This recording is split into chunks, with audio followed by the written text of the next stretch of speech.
नमस्कार शिक्षार्थियों, मैं प्रीति शर्मा आप सभी का पुस्तकालय एवं सूचना विज्ञान विद्या शाखा में बहुत-बहुत स्वागत एवं अभिनंदन करती हूँ। अगर आप लाइब्रेरी साइंस के फील्ड में अपना करियर बनाना चाहते हैं, केंद्रीय विद्यालय, Navodaya Vidyalaya, university library, college library और इसमें लाइब्रेरी के पदों पे आसीन होना चाहते हैं, अगर आप लाइब्रेरी एजुकेटर बनना चाहते हैं, असिस्टेंट लाइब्रेरियन बनना चाहते हैं, लाइब्रेरी इंफॉर्मेशन साइंटिस्ट बनना चाहते हैं, तो आप बिल्कुल सही जगह हैं और ये प्लेटफॉर्म बिल्कुल आपके लिए ही है। उत्तराखंड मुक्त विश्वविद्यालय आपके इन्हीं सपनों को साकार करने के लिए, आपके इन्हीं सपनों को नए पंख देने के लिए तो बहुत ही डायनेमिक और मोस्ट करियर ओरिएंटेड प्रोग्राम्स लेकर आया है, जो कि BLIS और master of library and information science BLIS और MLIS कोर्सेज हैं। और ये दोनों courses school of library and information science के द्वारा रन किए जा रहे हैं और दोनों ही कोर्स 1 ईयर के लाइब्रेरी प्रोफेशनल्स कोर्स हैं, शॉर्ट टर्म कोर्सेज हैं और दोनों ही कोर्सेज UGC डेप द्वारा मान्यता प्राप्त हैं। अब हम बात कर लेते हैं कि ये कोर्स हैं क्या, इनकी एलिजिबिलिटी क्राइटेरिया क्या है और इसके बाद आप किस किस पोस्ट के लिए कहाँ कहाँ अप्लाई कर सकते हैं। तो सबसे पहले बात कर लेते हैं bachelor of library and information science, जिसे हम शॉर्ट में BLIS कहते हैं। तो इसकी एलिजिबिलिटी क्राइटेरिया आपकी किसी भी मान्यता प्राप्त संस्थान से अगर आपने बैचलर प्रोग्राम में या ग्रेजुएशन की डिग्री प्राप्त की है तो आप इस कोर्स के लिए आवेदन कर सकते हैं और इसकी फ़ीस लगभग 13,000 रुपये है और जो कि सेमेस्टर वाइज आपको पेमेंट करनी होगी। फर्स्ट सेमेस्टर की फ़ीस 6,050 रुपये है और सेकेंड सेमेस्टर की फ़ीस 6,950 रुपये है। और bachelor of library and information science basically हम कह सकते हैं कि ये प्रोग्राम में इस बुक्स को परचेज करने से लेके बुक्स को लाइब्रेरी टैक्स तक पहुंचाने के लिए जो भी बेसिक स्किल्स होते हैं, जैसे कि बुक्स को परचेज करने का जो प्रोसीजर होता है वो एक्विजिशन प्रोसीजर कहलाता है।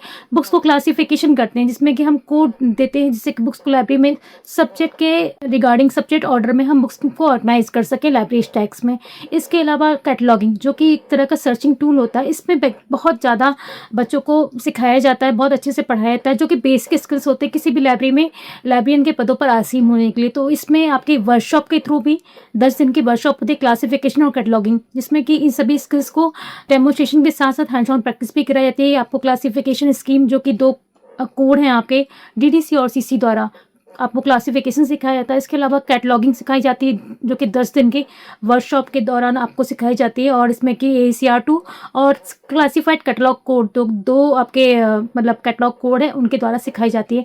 इसके अलावा ICT डिजिटाइजेशन ऑटोमेशन के बारे में भी आपको बहुत अच्छे से पढ़ाया जाता है। तो ये बेसिक स्किल्स हैं और जो कि लाइब्रेरी साइंस के लिए रिक्वायर्ड होते हैं। और जैसे कि मैंने आपको बताया कि इन दोनों सेमेस्टर में, ये सेमेस्टर वाइज कोर्स है, 1 ईयर का है, ये बाइलिंगुअल मोड पे है। अगर आप एग्जाम देना चाहते हैं तो बाइलिंगुअल में आपके असाइनमेंट और एग्जामिनेशन होते हैं, लेकिन आपके जो SLM है यानी कि सेल्फ लर्निंग मटेरियल वो हिंदी में आपको यहाँ पे अवेलेबल कराया जाता है। तो ये आपके BLIS के बारे में मैंने इन्फॉर्मेशन दी। अब हम बात कर लेते हैं मास्टर्स के बारे में। तो मास्टर्स जो डिग्री प्रोग्राम है वो भी आपका 1 ईयर प्रोफेशनल डिग्री प्रोग्राम है।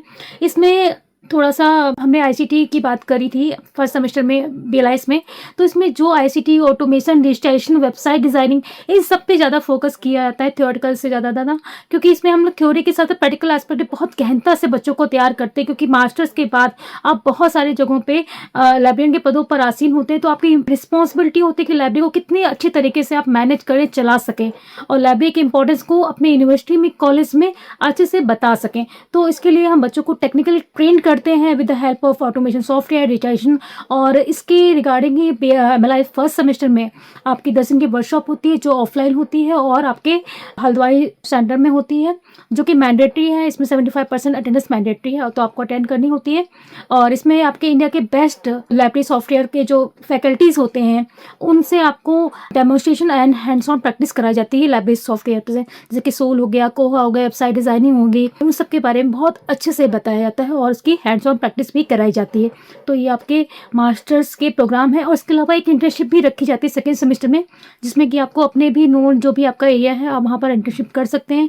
जो आपके आसपास कोई लाइब्रेरी है तो आप जो भी सेक्शन है, जैसे आपका पीरियोडिकल सेक्शन है, टेक्निकल सेक्शन है, आपका एक्सेसिंग टूलिंग का सेक्शन है, तो आप उसमें आप प्रैक्टिस करेंगे और उसकी 50 to 60 पेजेस की रिपोर्ट बनाइए और वो सबमिट करेंगे और उसके बाद आपका वाइवा कंडक्ट कराया जाता है। तो ये आपके MLIS के बेसिक सब्जेक्ट हैं जो कि आपको पता होना चाहिए कि इसमें क्या-क्या चीज़ें हैं जो कि इम्पॉर्टेंट है। इसके अलावा जो वर्कशॉप के बारे में मैंने आपको बताया। इसकी फ़ीस की अगर हम बात करें तो इसकी फ़ीस 15,000 रुपए है, जो कि सेमेस्टर वाइज़ आपको पेमेंट करनी पड़ती है, 2 सेमेस्टर में डिवाइडेड है। और इसकी जो एलिजिबिलिटी है, आपने कहीं से भी किसी भी रिकॉग्नाइज्ड यूनिवर्सिटी से अगर आपने BLIS bachelor of library and information science में आपने डिग्री प्राप्त की है तो आप इस कोर्स के लिए एलिजिबल हो जाते हैं। ये बहुत ही इम्पॉर्टेंट कोर्स है। इसके बाद अगर हम बात करें स्कोप की, तो आपके bachelor of library and information science और master of library and information science दोनों ही के कोर्सेज बहुत ही ज़्यादा करियर ओरिएंटेड प्रोग्राम्स हैं। और इसके बाद बैचलर्स ऑफ लाइब्रेरी साइंस की बात करें तो इसमें आप इसके बाद आप लाइब्रेरियन के पदों पर, जैसे कि राजस्थान लाइब्रेरियन, KVS लाइब्रेरियन, आपकी हर साल वैकेंसीज आती है। अभी रिसेंट में भी आ रखी थी और जिसमें कि हमारे 3-4 बच्चों ने KVS NVS में क्वालिफाई किया है। इसके अलावा आपका राजस्थान लाइब्रेरियन की वैकेंसीज आती रहती है। इसके अलावा आपके प्राइवेट कॉलेज, स्कूल लाइब्रेरीज में आप स्पेशल लाइब्रेरीज में आप आवेदन कर सकते हैं लाइब्रेरियन के पदों के लिए।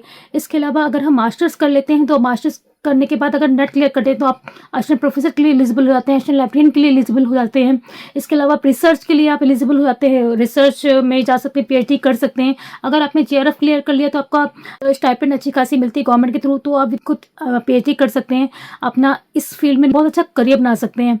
तो ये सारी चीज़ें हैं। और इसके अलावा आपका मास्टर्स कंप्लीट करने के बाद अगर चाहें तो आप बहुत सारी आपके पास लाइब्रेरी प्रोफेशनल ट्रेनिंग की वैकेंसीज भी आती रहती हैं टाइम टू टाइम। जैसे कि अभी रिसेंट में नेस्टॉक हो गया, निस्केयर हो गया, डेसीटॉक में आपके सेमी प्रोफेशनल असिस्टेंट की वैकेंसीज आई थी आफ्टर कंप्लीट। उसमें जो एलिजिबिलिटी क्राइटेरिया था वो मास्टर्स था, जिसमें कि अच्छा खासा वो स्टाइपेंड भी पे कर रहे थे, अराउंड 20 to 25,000, और साथ ही में वो सिखाते भी 1 साल के लिए। तो बहुत अच्छा प्लेटफॉर्म है। मैं चाहूँगी कि जो बच्चे लाइब्रेरी साइंस के फील्ड में अपना करियर बनाना चाहते हैं वो इसमें ज़रूर आएँ।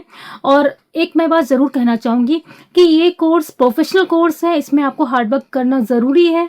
इसमें आपको प्रैक्टिकल स्किल्स पे ज़्यादा फोकस करने की ज़रूरत है, क्योंकि ये प्रोफेशनल नाम जुड़ा हुआ है और इसमें आपको टेक्निकली स्ट्रॉन्ग बनना पड़ेगा, तभी आप अपने एक अच्छे लाइब्रेरियन या फिर लाइब्रेरी प्रोफेशनल कहा सकेंगे। तो जो भी लर्नर्स इस सारी चीज़ों को फॉलो करते हुए इस कोर्स में आवेदन करना चाहते हैं तो आप सभी का बहुत बहुत वेलकम है और होपफुली आप सभी से बहुत जल्द मुलाकात होगी। Thank you so much.